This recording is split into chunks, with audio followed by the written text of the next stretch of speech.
Hare Krishna, dear devotees. Hare Krishna, Devesh and Devika. Hope you are doing well. And Hare Krishna, Mataji, I guess it's you. Hare Krishna, Hare Prabhuji. Krishna, Hare, Prabhuji. Hare Krishna. Hare Hare Krishna. Krishna. Hare. Great. Good to have you. So good.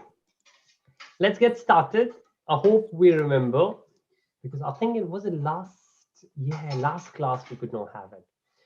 So we are very close to draw the series we are doing, which is the journey of self-discovery. So today we are going to start the next session. This is the last session. After that, we are just going to summarize all 6 sessions. But this is the last session. And this series itself is kind of summarize the whole Bhagavad Gita if you think about it. And today we are going to see many different routes which Krishna has given or suggested to Arjun. But before we get into it, let's do Mangalacharan. Hare Is Krishna. Devika speaking? Will we have sessions next month? Yes, Okay. yes. I know it's summer holidays, kids are home, but if I'm not traveling, then definitely we will. So, Prabhuji, so Yeah, this is the last session in this month? this is the last session of this month. That's right, because next session will be on 1st of August. You're right.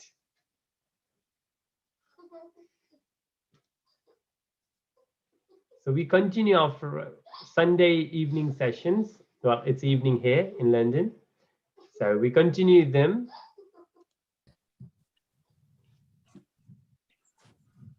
Which would be Prabhuji, Hare Krishna, Krishna Chaitanya. I'm gonna go. I'm going to be going to India in 4 days. Ah, okay. Very good. Well, then it will be very late for you. I know some of the actually a lot of devotees they are traveling, so that's okay. We're gonna miss you though Mhm. if you won't able to join because I know No, that. I will be, but like for the next month, is there no class? No, we will continue the class. If I'm not traveling, Okay. then certainly because there might be some days I might be traveling. Sometimes, if in case because we have also taken a couple of weeks off because the children are off from the school summer vacations. But we will continue Sunday sessions. If in case I'm traveling in the group, I will notify you that we Okay. might not able to have the session. Okay, great. So, and we are recording as well. So if in case any classes miss, then you can always catch up. Or we go very slow and we revise a lot of things. So I'm pretty sure we will not miss. But continuation is actually very important. So great. Let's start with Bangla Charan and then we shall resume our session. Right?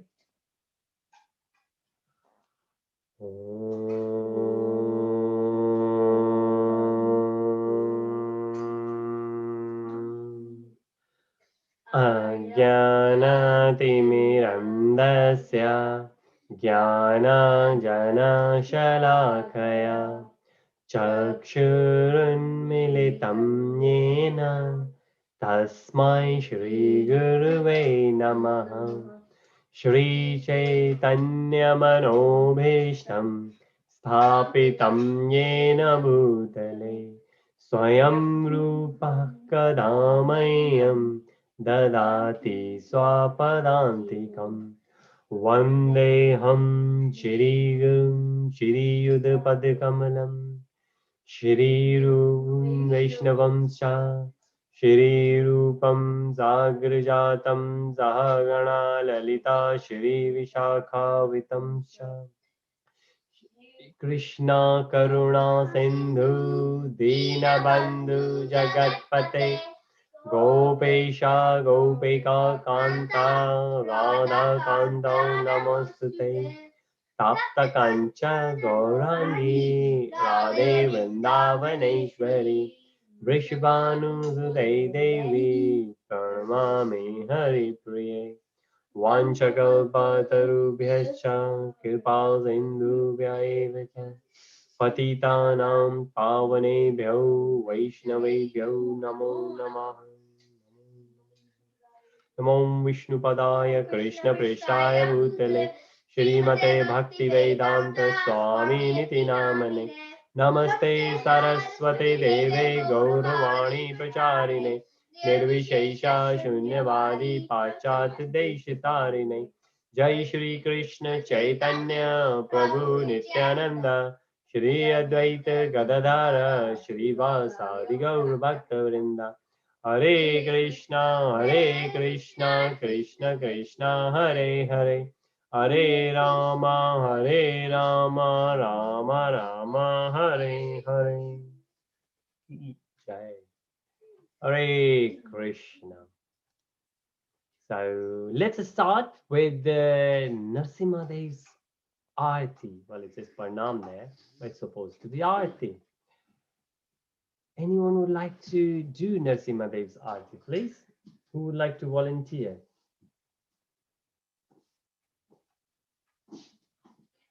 Okay, I wonder if Krishna Chaitanya would like to do, otherwise Aryan is ready here.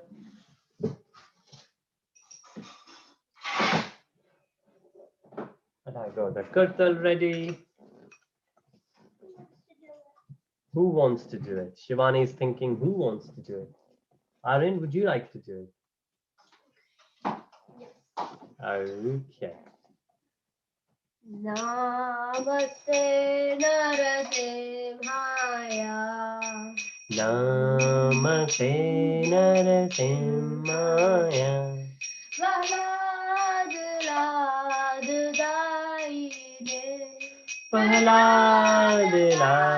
Prahlad Hiranyakashipu Vakshaha. Hiranyakashipu Vakshaha. Shilakanakalaye. Shilakanakalaye. Ito Narasimha Parato Narasimha. Ito Narasimha Parato Narasimha. Yato Yato Yami Tato Narasimha. Yato Yato Yami Tato Narasimha. Bahe Narasimha Hare Narasimha. Bahe Narasimha Hare Narasimha. Narasimha Madhi Sharanam Prasade. Narasimha Dim Charanam Prapade. Tava Kara Kamala Parinaka Madhuta Shingha.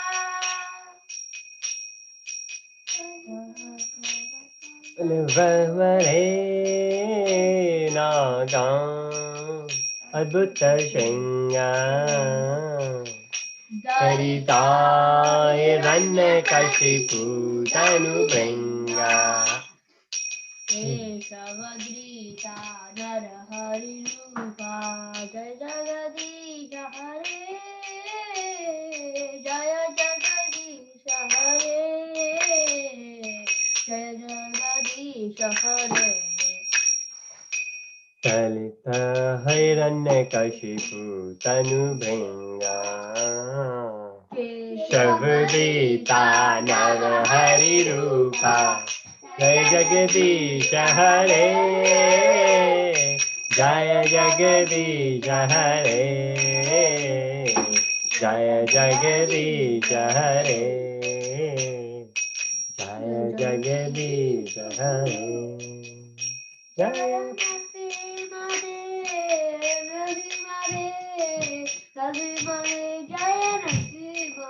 Jaya Narasimha Dev, Narasimha Dev, Narasimha Dev, Jaya Narasimha Dev. Jaya Prahlad Maharaj, Prahlad Maharaj, Prahlad Maharaj, Jaya Prahlad Maharaj. Jaya Prahlad Maharaj, Prahlad Maharaj, Prahlad Maharaj, Jaya Prahlad Maharaj.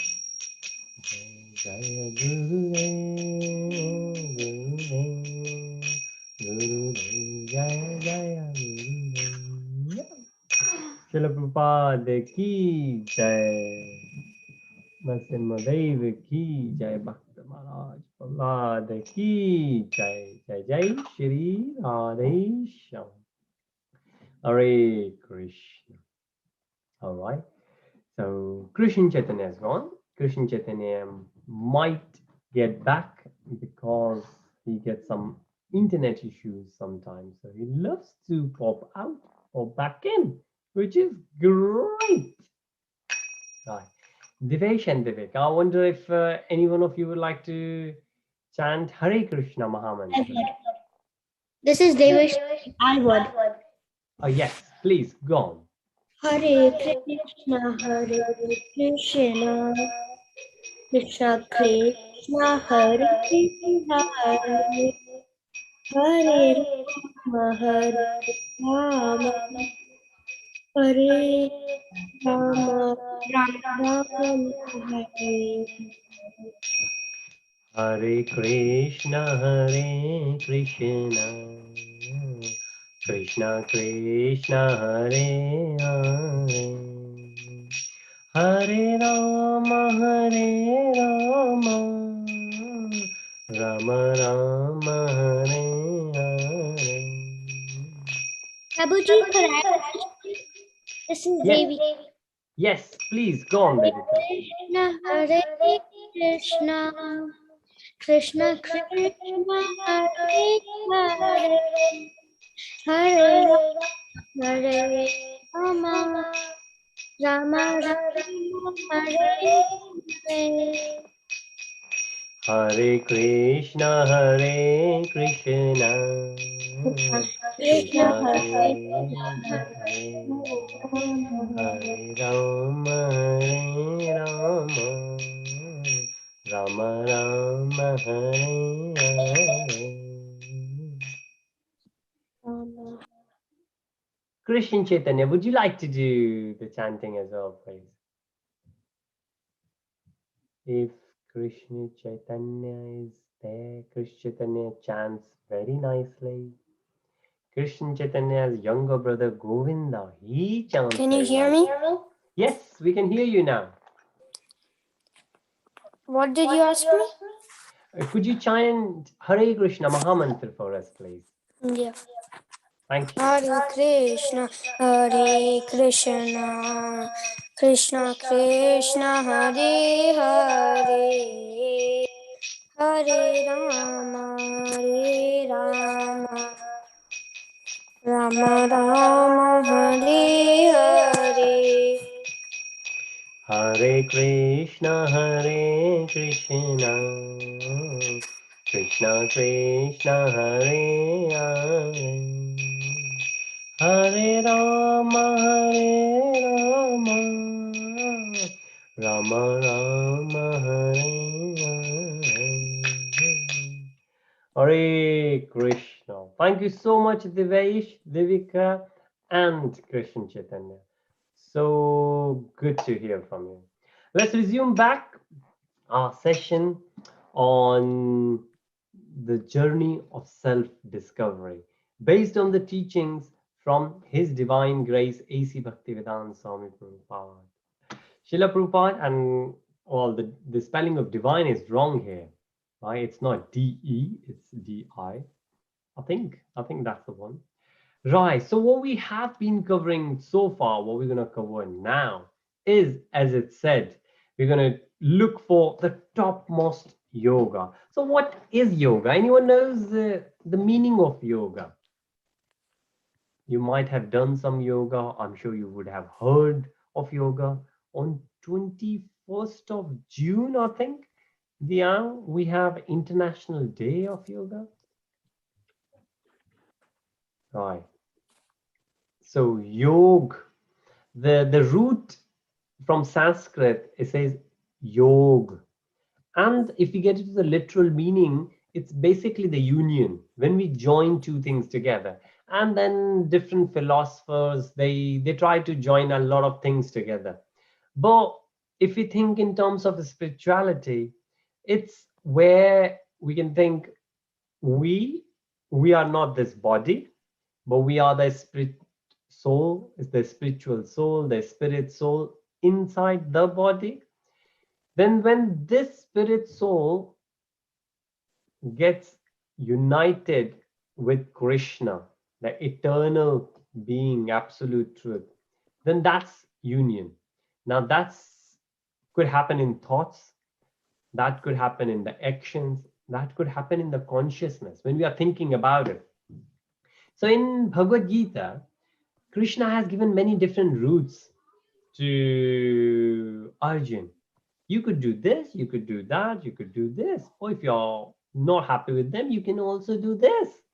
So it's very easy in that respect for anyone to follow. Of course, all those routes, all those answers given to Arjun, they were on our behalf. So Arjun asked those questions on our behalf. So when we get the answers that Krishna said this to Arjun, basically Krishna is saying this to us.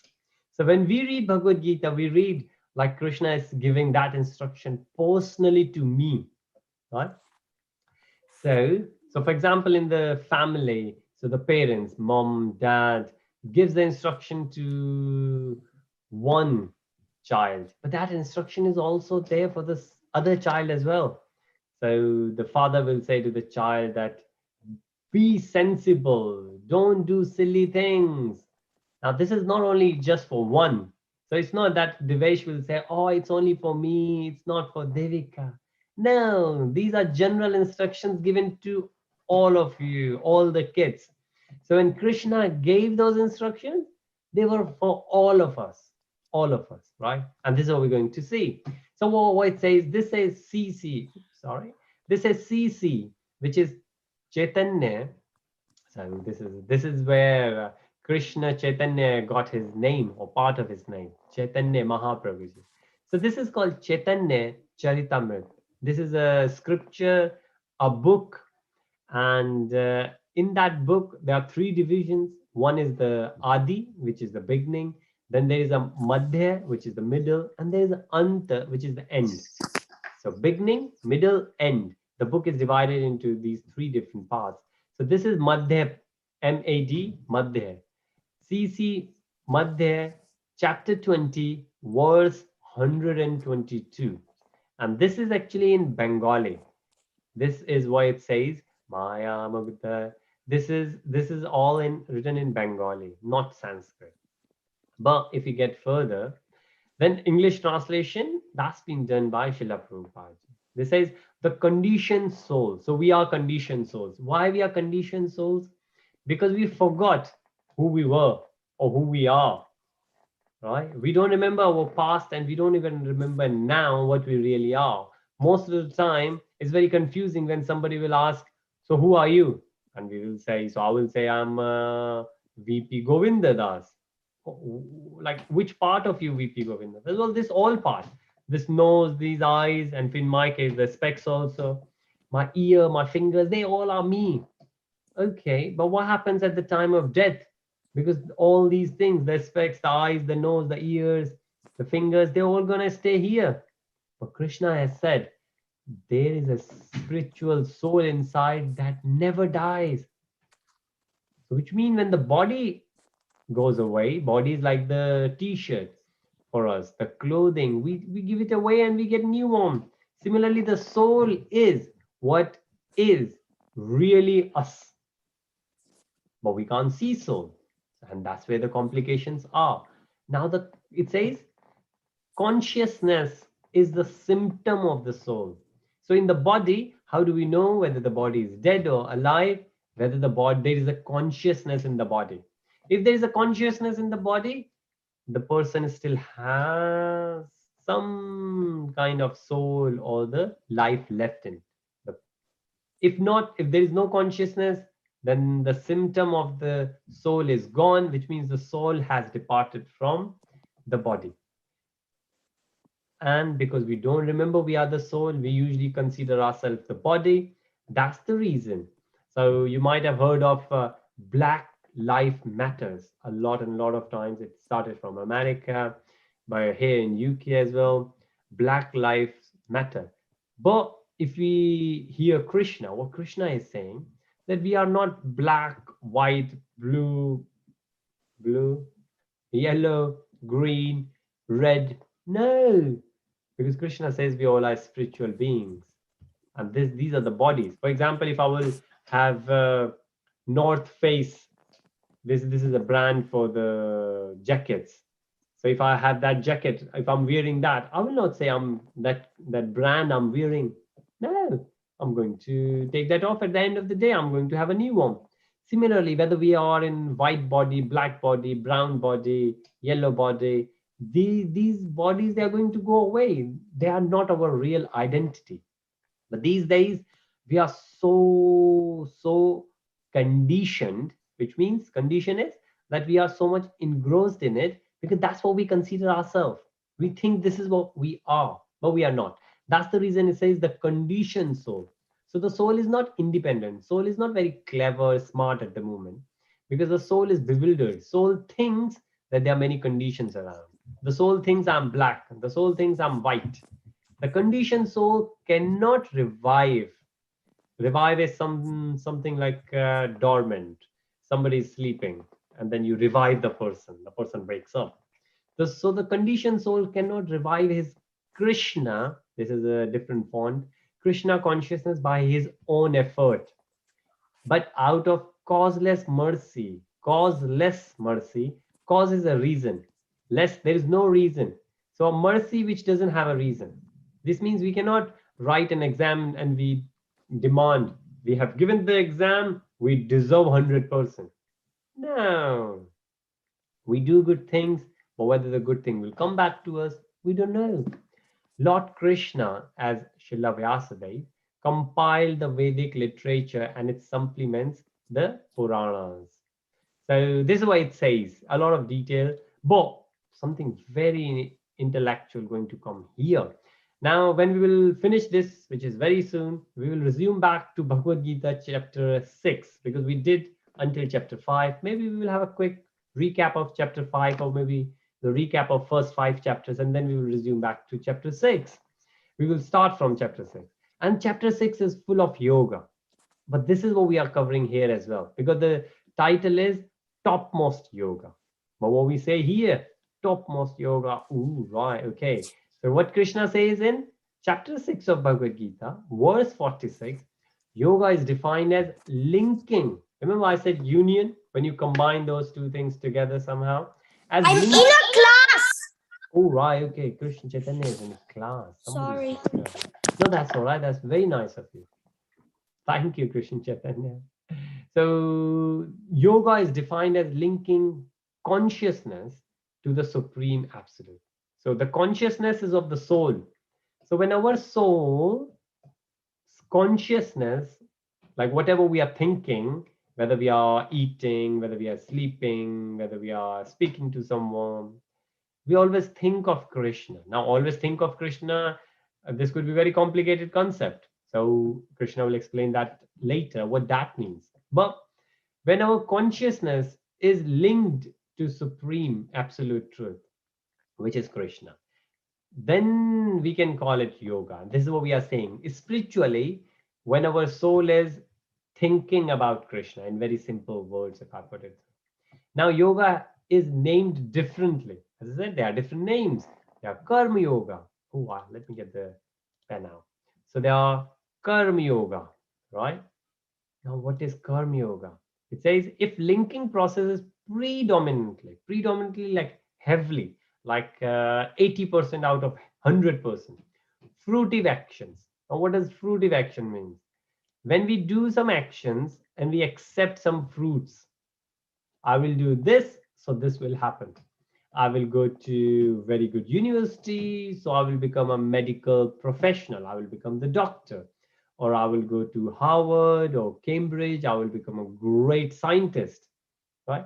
So you do something expecting something in return. That's the fruit of your action, right? It's like you have the seed, you put it down in the garden, and then the tree will come out, and from the tree we get fruits. So there was an action, and then we got the fruits of those actions. If we do that, then that's called Karma Yoga. When we do the actions expecting something in return, that's what we call Karma Yoga.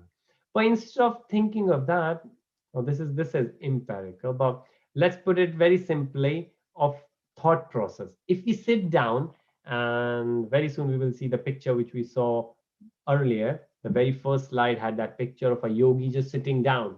That's what we call empirical, which is the person is in great deep meditation, right?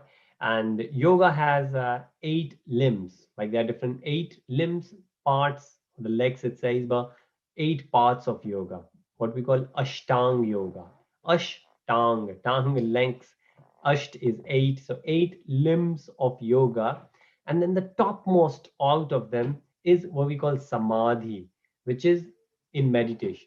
When you are not doing any action physically, but you're sitting and you're focusing your mind towards Krishna, then that's called Jnana Yoga. And maybe to get to that level, because it says Jnana, and the spelling is very funny because Jnana, when we try to write, a lot of people write from G. From G, we think, oh, right, okay, let's try to write Jnana from G, but it's actually from J. If we translate Sanskrit to English, it's actually J, not G. But if we don't know the Sanskrit, if we just hear it, the way it pronounced, then a lot of people, they write from G. But the correct spelling is from J. So that's when we read a lot of scriptures and then we sit down in meditation, we are actually doing Jnana Yoga, right? But when we do devotional, now what is devotional? And this is a great word, devotional service. Now, devotional service could be many, or it could be anything we are doing it, but our thoughts are about Krishna, thinking about Krishna. Then anything we do will become Krishna conscious, and that's called Bhakti Yoga or devotional service. And we will see a lot of examples. And this is what Krishna says at the end. So the name of the chapter, today's session is Topmost Yoga. So Karma Yoga, Jnana Yoga, and then there are, like I said, meditation. So that's called Dhyana Yoga. Dhyana is meditation, right? And there are Ashtanga Yoga, which is physically when we do all the 8 limbs of yoga. Then out of them, Krishna says Bhakti Yoga is the ultimate perfection of yoga. That's 646, and then we will see a bit of 47 as well. Anything short of that is imperfect, which means if we are doing Karma Yoga, we are doing some actions, we should end up doing Bhakti Yoga, which means while we are doing the actions, we should think about Krishna. If we are thinking, then that Karma Yoga will transform into Bhakti Yoga. And the same thing, Jnana Yoga, when we are reading, but we are reading about Krishna, then that Jnana Yoga will transform into Bhakti Yoga. Bhakti is devotion. So Bhakti is devotion. And this is what Krishna is saying. If we just do Karma Yoga, then that's imperfect. Anything short of that, what is that? It's Bhakti Yoga. So anything short of Bhakti Yoga is imperfect. So Karma Yoga is very good as long as that Karma Yoga takes us back to Bhakti Yoga. Same thing, Jnana Yoga is great, but it should end up at Bhakti Yoga. If not, then that's not perfect. That's not complete. Something is still left there. Right? So this is well, aesthetics. We will see the picture of the guys without self-knowledge, imperfect, empirical knowledge without surrender, imperfect, Karma Yoga without Krishna consciousness, waste of time. Well, it says waste of time. Srila Prabhupada is known for very harsh words, but sometimes we do need to use the harsh words because we do need to have the clarity. So we do need to understand our fundamentals should be clear. Let's have one more slide before we will go back and dwell more into it. These are very important for us to understand. And this is the beauty of Vedic culture. So we all call ourselves Hindu. Now, why do we call ourselves Hindu? So if you have ever filled a form, you would say, which religion? We are not Christians, we are not Muslims, we are not any other, but we are Hindus. Somebody might ask, Are you Hindu? You will say, I'm Hindu. Why are you Hindu? Why are you a Hindu? And it's very good exercise. You can discuss this with your parents. Then why are we Hindu? Right?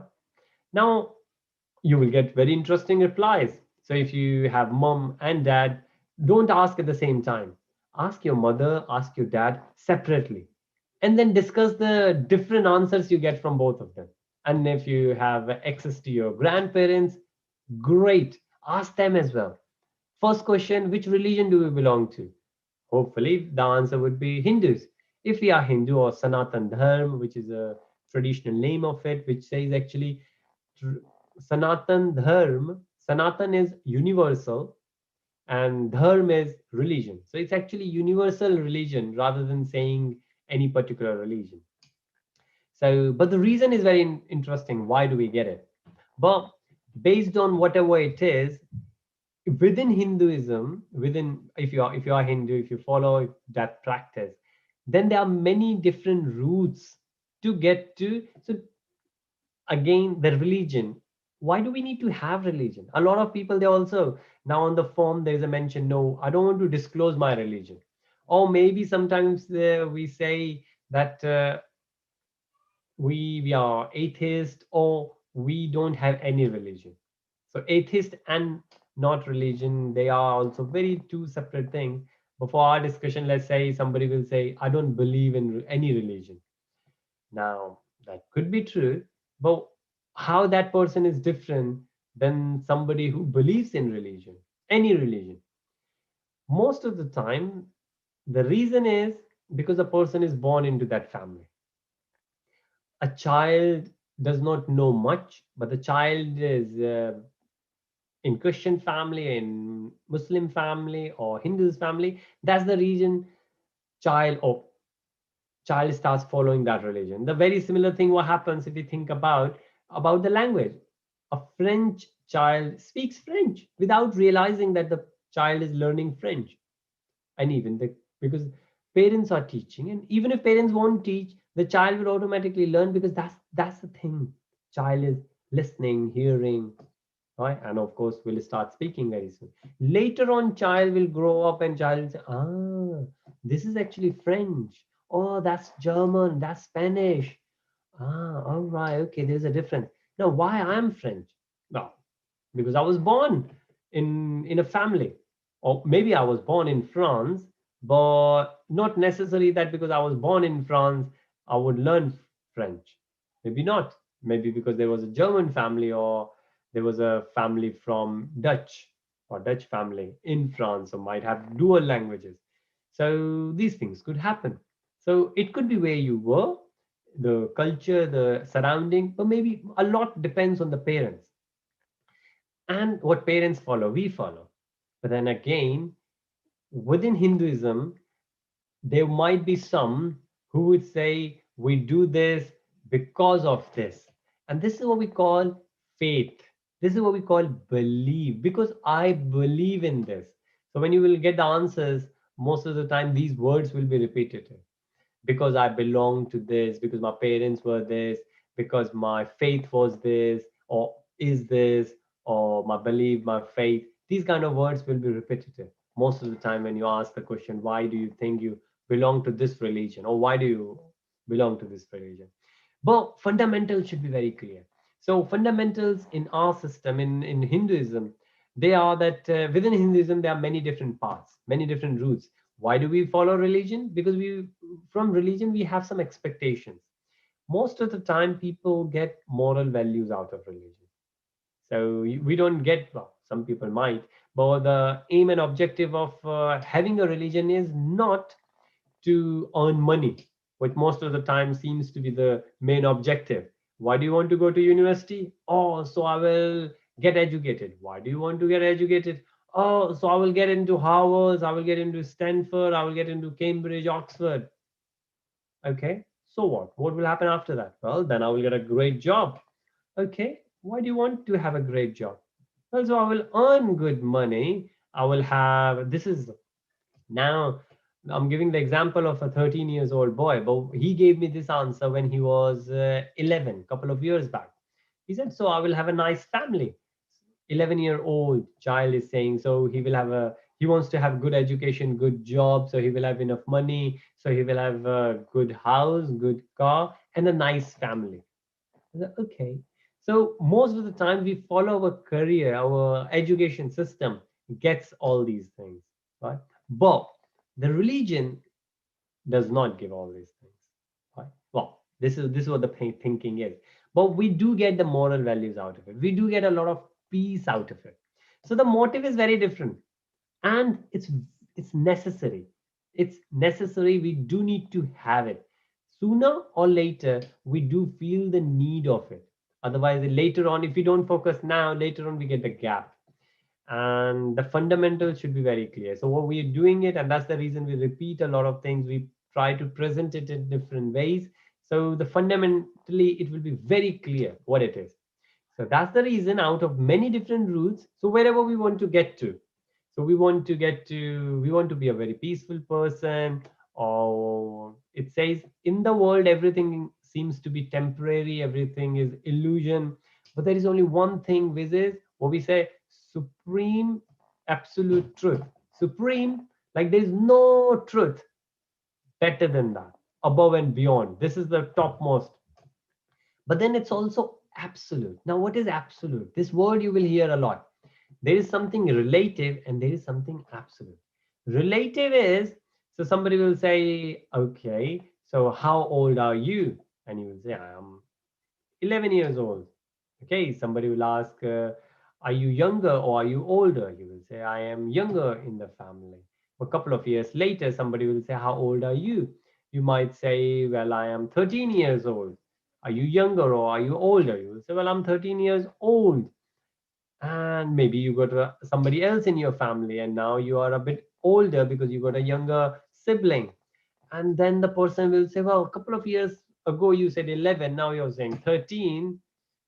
So are you lying?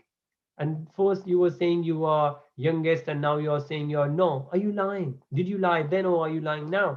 He said no, because that what the information I gave, that was relative, right? Which changes, right? Because the body changes, so the age changes.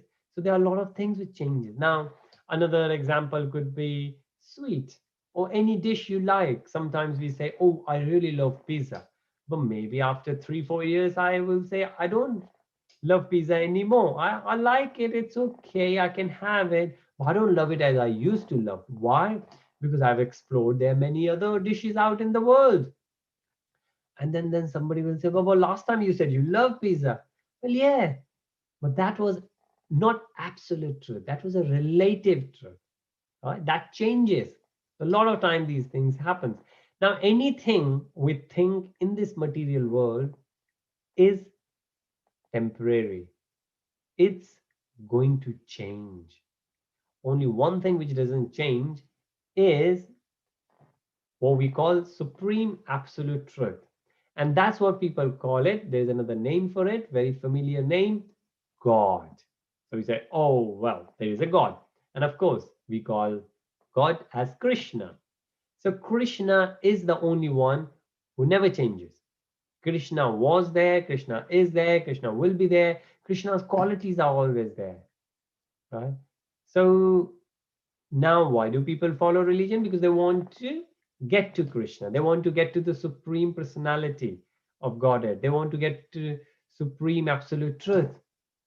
Now what Krishna says, there are different ways of getting to me. Now, any religion we follow, we have organized religion, any big religion, so there are many offshoots of the religion, but the main religions that we follow, they all have a similar concept that we are here and we want to get to that point.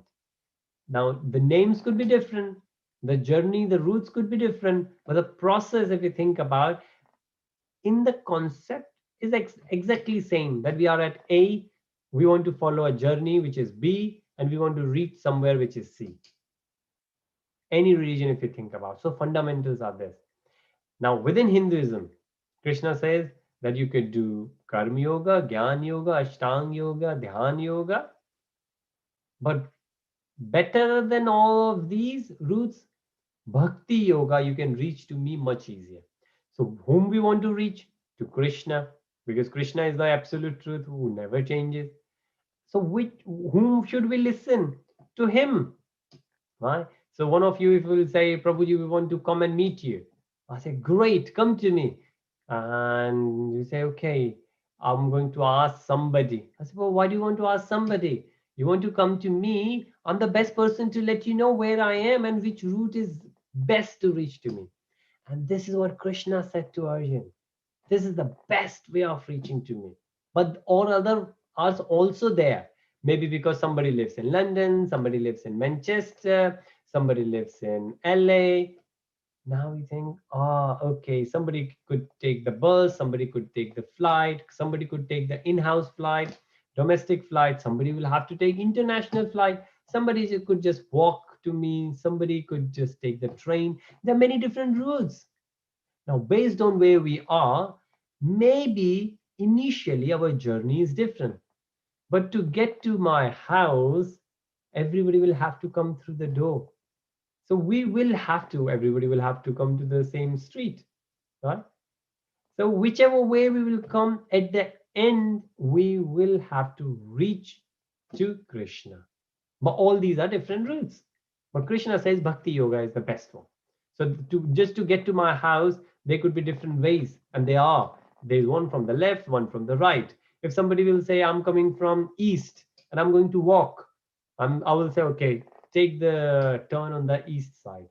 And somebody will say, oh, I am living in east, but I'm going to come by car. I will say, okay, you have to come all the way through because you won't be able to bring the car that way.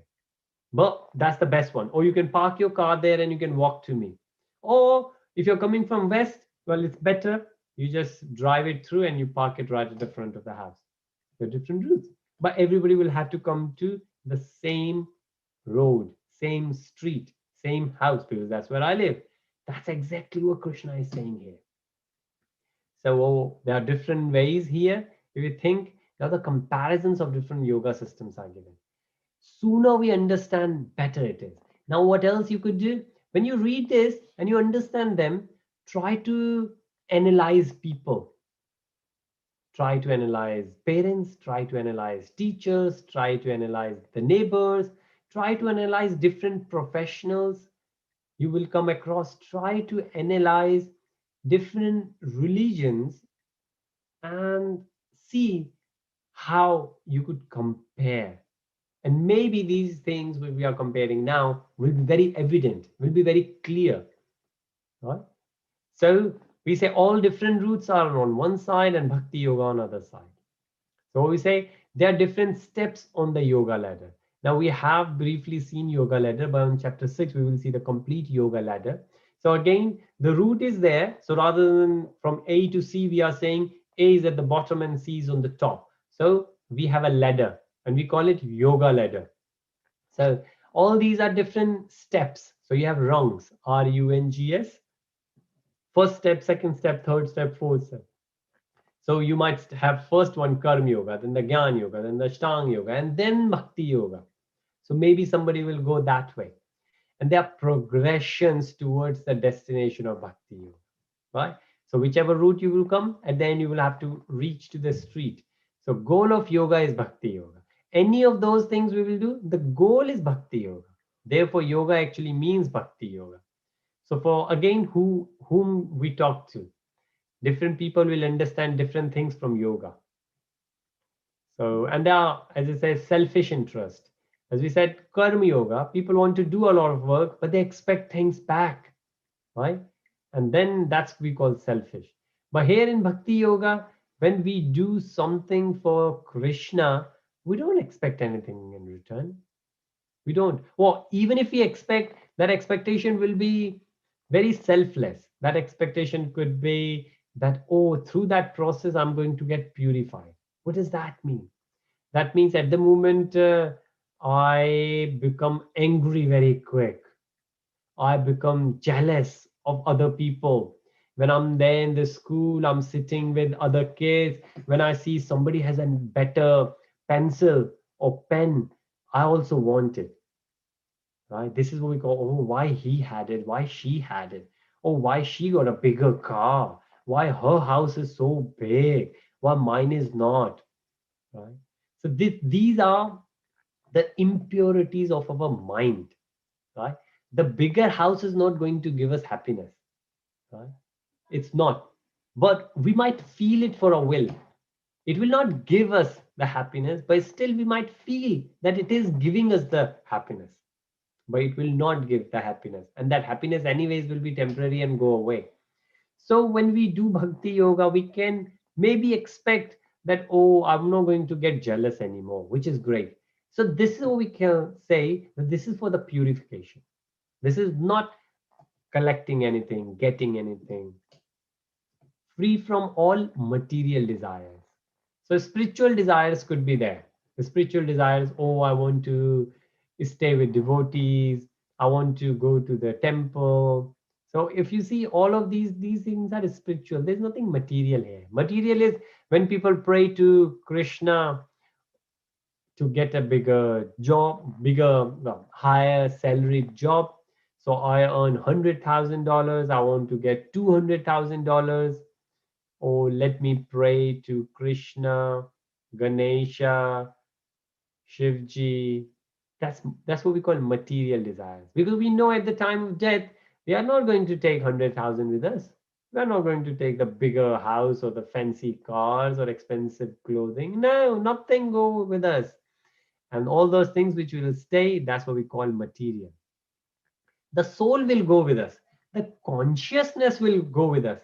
That feeling of jealous, that will go with us. So that's what we need to work for. And that's what we are aiming for. And these paths, it says, may fail to achieve success. It's like when we are going to working hard to get 100%, working hard to get promotion, we might get or might not get. And anyways, if we have learned a lot, let's say I have done a lot of Ashtanga yoga and I've become expert. But if I will die from next birth, I have to start it again. But in Bhakti Yoga, Krishna says, if I have done some devotional service, then wherever I will left my consciousness in this life, next birth, I will resume back from there. So that's the difference between material and spiritual.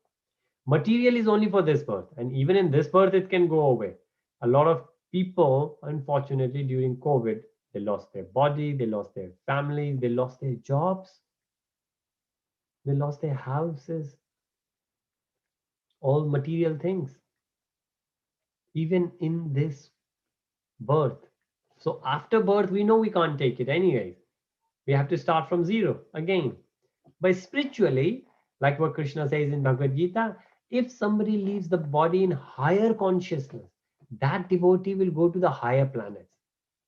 Why? Because those benefits are always there. And then that devotee might get birth into great devotee family who are always thinking about Krishna. A lot of time devotees say, oh, I was so lucky. I was born into a family. Then when I was born, I was a child. Everything I could hear was Krishna conscious. My parents were Krishna conscious. Whatever they used to do was Krishna conscious. They always used to offer to Krishna. They were vegetarian. They always used to follow the regulative principles. And all the devotees who used to come to our home, they all were Krishna conscious. So automatically, gradually, I also became Krishna conscious. So why and how somebody managed to get a birth into such a nice family? Because of the devotional service that person did in past. Now, what is devotional service? It could be a lot of things. It could be when we are serving in the temple, when we are reading the books. You might say, oh, well, I can't. I'm so little. I can't go and serve in the temple. Well, but serving in the temple could be very different. You could just stand there and give Charnamrit, the water. At London Temple, a lot of youngsters, they get that job because it's a very small pot and they keep it and they just give it to everyone. That's devotional service. You could make the garland for, so Aryan and Shivani, they made the garland for the deities. That's devotional service. Or wherever you are, you can read about Krishna. That's devotional service. When you speak to someone, you speak about Krishna. That's devotional service. So anything when you are thinking about Krishna becomes devotional service, right? You really love reading books. Read so many books. There are books Srila Prabhupada has written so many books, so many great books are there. Read those books. Those books will enlighten you, enhance your consciousness. You're not going to get into mundane things. Oh, this is yours, this is mine. No, either everything is of Krishna's or nothing is ours. That's why you say all the spiritual guys, they are always happy to share with everyone. And if you will meet devotees, devotees are happy to share with everyone. Why? Because they know Krishna has given me to share with others. Right? Well, I'm not saying that when your mother will give lunch to you, then you go and give away all your lunch to your friends and come back empty stomach. But by all means, that food has been offered to Krishna, that food is your prasad. By all means, share that. Yeah? So that will become your devotional service. Great. Right at the end, it says, when Karma Yoga increases in knowledge and renunciation, it is called Jnana Yoga. So this is what we say that the knowledge, Jnana Yogis, they read a lot. And after that, they practice a lot. And the meditation is there, Ashtanga Yoga is there. But in analogy is there, Krishna consciousness is the highest rung of yoga. Mount Everest is the highest peak of Himalaya.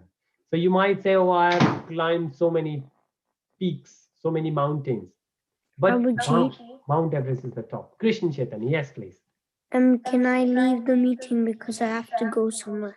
Of course, yes. I was about to thinking that we are reaching to the end. Thank you so much, Krishna Chaitanya. Hare Krishna. Hare Krishna. Hare Krishna. Thank you so much. Hare Om. Krishna Chaitanya is so nice and regular. So good to have him. Now, because the time is there within 5 minutes, any questions on anything we have discussed so far? So we'll click it back. So think of those things and discuss with parents, your friends. Karma Yoga, Jnana Yoga, Bhakti Yoga. The difference is how you could compare what you do, how different people do different ways of it. And we shall discuss a lot more on it. There's one more thing, and this is also a very fundamental thing. And this is the beauty of our Vedic Shastras, Vedic scriptures, that whatever we learn, that could easily be implemented on any walk of our life. So whether we are in primary, we are in secondary, we are in university, we are young professional, we are experienced professional, we got married, we got partner, we got children, we have grown up, we are retired, we have moved away from family, we have taken sannyas, renunciation. Any walk of our life, any stage of our life, we can utilize these. Right? Remember, all these scriptures, they were written, well, most of them, they were written 5,000 years back. Some of them, when Chaitanya Mahaprabhuji came, 400, 500 years back. But they are so valid for us today. And that's why we say that this is absolute truth. This knowledge about Krishna is also absolute because it doesn't change. It was there, it is there, it will be there. And what we say here, that subject matter of Vedas, like what does Vedas talk about? So somebody will say, oh, you're Hindu, you got Vedas. What do they talk about? Then you can mention they talk about three things. And those three things in English, it says, first is relationship. It says, it tells us our relationship with the God. And then it says, what is the process to go back to the God, the route? So first, you need to know where you want to go. So you need to know the relationship, right? Then you need to know the route, how to reach to that relative. So our relative is Krishna, our relationship with Krishna. So we would like to go there, and that's what we call process. And then it says, so when we will reach there, what will happen? Why do we really want to go back there? So the result is there, relationship is there, and the process is there. And it says the relationship is that Krishna is Bhagwan, right? So we want to go to Bhagwan. And it says the process, how we will do bhakti yoga, devotional service. The result, it says prema. What will happen when we will meet our relationship? What will be the result of it? We will get prema. And prema is what we call, loosely translation, we say love, but it's actually bliss. It's actually even more than that, because this is spiritual. But these are the words here in material world. So Krishna prema, love towards Krishna. And then you might say, well, I love my mom, I love my dad, I love everyone, I love my friends, my relatives. Why do I need to love Krishna? Because Krishna is a bigger umbrella. So maybe one day we fight with mom and we say, oh, I hate you. A lot of time people break up with their friends. Oh, you're not my friend anymore. Or 5 years ago, I had a different friend, and now I have a different friend, like my favorite, best friend. Why? Because it changed. Because this is material. But the friendship and the relationship with Krishna, with God, with supreme absolute truth never changes. And that's what we say, Bhagwan, Bhakti and Prema. Once we pray, once we have love towards Krishna, and we see Krishna in everyone, then we will love everyone. The friend who was there with us 5 years back, and the friend who is here with us now. We love our mom when she was helping us. We love our mom when she was maybe shouting at us for something good, but we were not doing. We will still love her. Why? Because we know Krishna is there. Krishna has given my mother, my father to me. So this is what we understand, and we will come back on this, and this will always remain there. This is what's there in Vedas. Right.